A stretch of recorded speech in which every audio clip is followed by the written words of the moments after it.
we don't do data and AI for the sake of it. We do it to improve our business and our customer experience.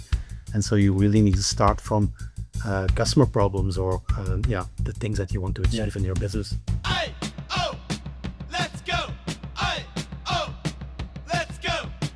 Welcome to the podcast behind MarTech That Matters. The event that we're having today, we'll try to dig a bit deeper into some of the conversation that we've been having with the speakers, the topics they've elaborated on.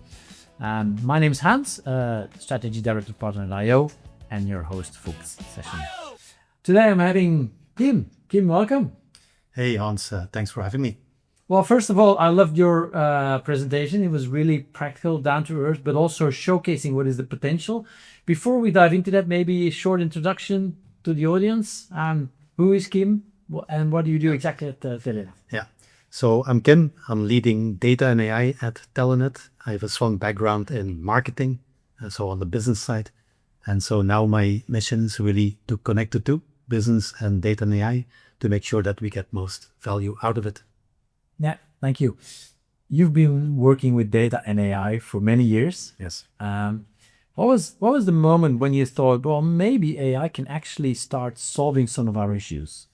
I think that was in around 2020. Okay. When, until that point, we had been using data a lot, but mainly for reporting, looking back at the past, what had happened, measuring things like sales, churn, and To learn from that. learn from it. Yeah, okay. So looking back, and we had the vision, we can do so much more. We can really use it to look ahead, and use AI to actually improve customer experience. But that was a vision, that was a belief. So we had to create proof points. And so we installed a series of what we called boost projects, which were sort of a small MVPs, trial and error, on specific business problems, like, for example, identifying customers with Wi-Fi problems. So we would create an AI, do test and learn and see what came out of it. And it's from those proof points again and again that we saw, well, that's when it really clicked for me. Here's potential to improve customer experience and to transform our business. Yeah, that's interesting because Geert was talking earlier about you need to start with a vision, have an idea, which is not always easy to have a vision and idea. But once you had that, then you brought it back. And of course, at Telenet, you have loads of data. So there's probably too much data. So that's why you said, well, maybe let's look at some use cases and start from there. Yeah, definitely. So we don't do data and AI for the sake of it. We do it to improve our business and our customer experience. And so you really need to start from customer problems or the things that you want to achieve in your business. And what were some of those toughest challenges you've had to work with?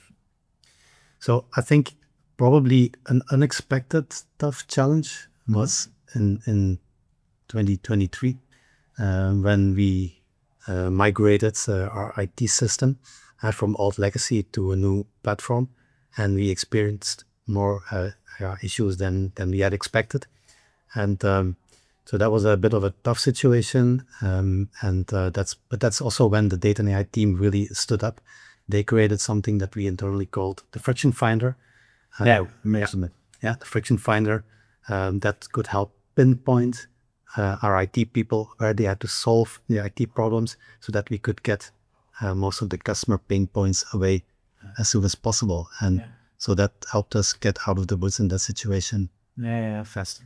And I like the Friction Finder, which also refers to what Steven has been talking about, like take away frictions. Again, because you have so much data, that's why you have these segments that you've created and you started working from there.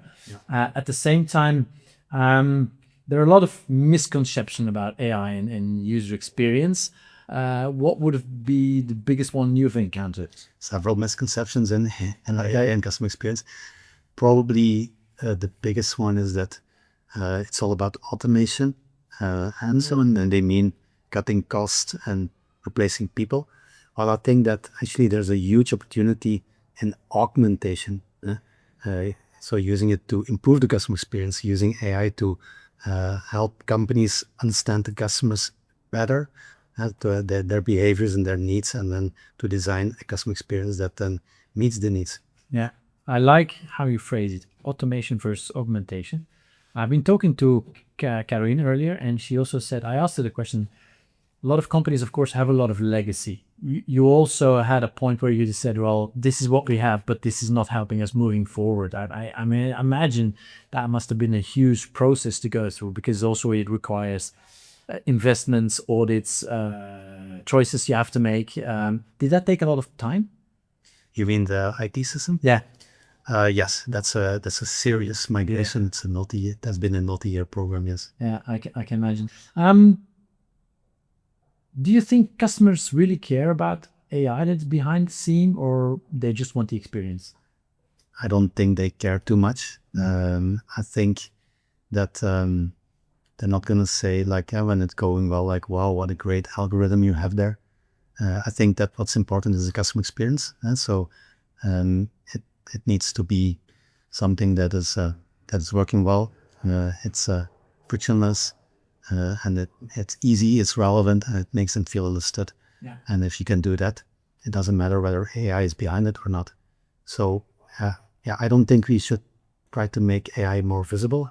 I think we should try to make it more meaningful.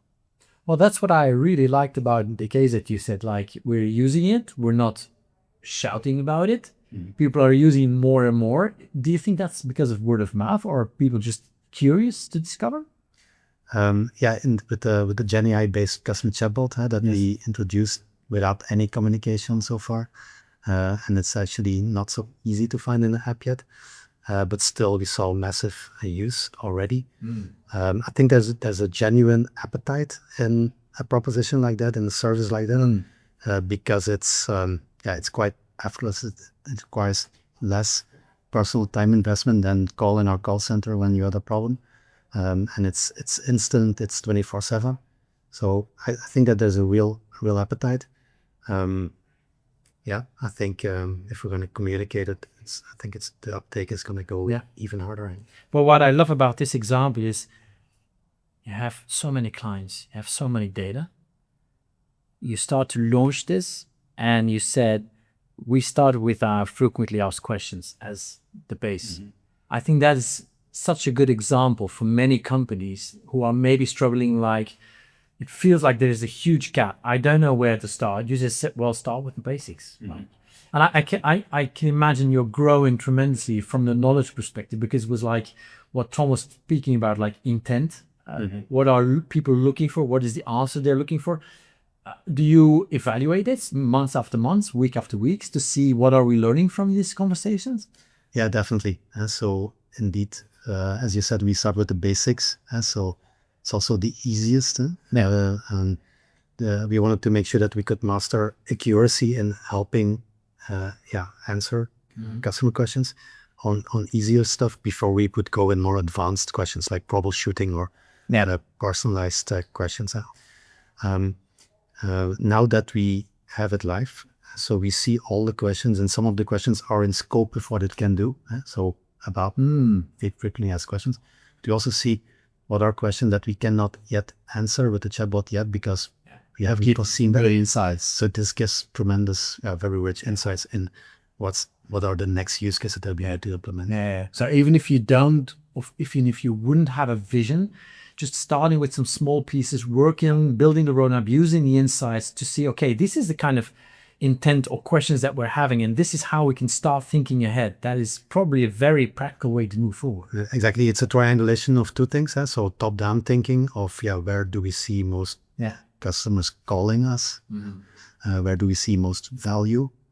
And then having that practical insights that you refer to, and then triangulate it to define the next steps. Yeah.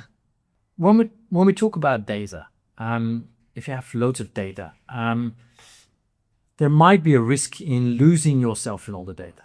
But then there's also the intuition, your gut feeling. Where do we want to go? The vision. Yeah. What do you do if they don't correlate at first sight? If they don't correlate, well, I don't think that there should be like a winner. No. They should work together. So usually they are complementary. I would say. So where the data provides the facts of everything that is happening, and then gut feeling or intuition provides more a deeper meaning or an interpretation, putting things in context. So I think when they're off, when they seem to be in conflict, I think that's actually very interesting. I think that is a signal that you don't fully grasp the situation yet, that you should dig deeper.